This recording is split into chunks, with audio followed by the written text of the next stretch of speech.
Go.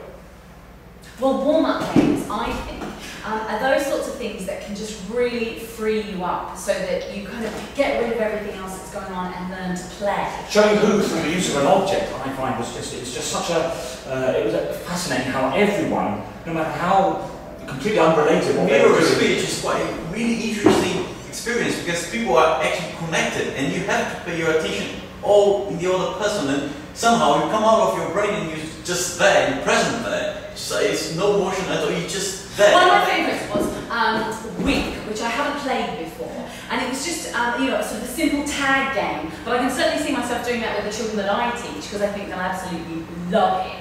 But it's that everyone's in the space, everyone's playing the same game at the same time. There was once that I thought, is it me who is talking or is it him? I couldn't really, you know, I was in the space, I was around you, it was just not me, we were part of a whole thing. It's the way that you're just there by yourself and everything is sort of, you're using something external, and but nothing is actually happening that is to do with your job, but everyone can see who you are. Without anything, so they know exactly what your job is. It's really specific, and everyone, absolutely everyone, got everyone's job. And what's beyond is such a challenge for us as actors because we have to work on so many different levels, so many different focuses, things to work together, and there's a sense and of the focus that you have in the other person is really interesting. You become the same part, and you talk about the same thing without noticing, and you suddenly start to. And we might be adults. But it will work for adults or children, or it doesn't matter. We were laughing ourselves stupid as if we were 5. And it's amazing how somebody can just think of somewhere where they've been, and you walk through the space, and suddenly you know where they've been.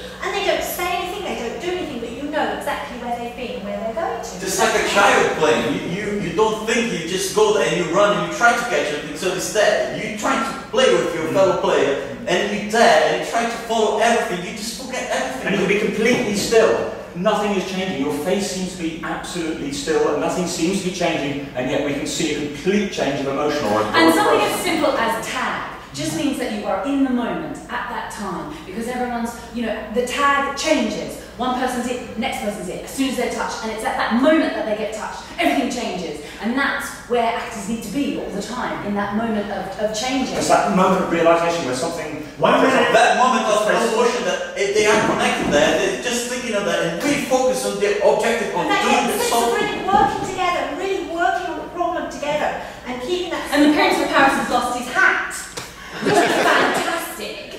Because there's this sense of panic of trying to get your words out as quickly as you can. Because you have to, because your timing is low, so you're running out of time, it's all going to be done as quickly as possible. And then you're there, you're really there, and you don't know, you know, you cannot... You just got to get the words out, you just got to get the words out, and you've got to see what's happening, you've got to see the object, and it changes, and there's 2 of you there, and it changes, and you've got to listen to each other.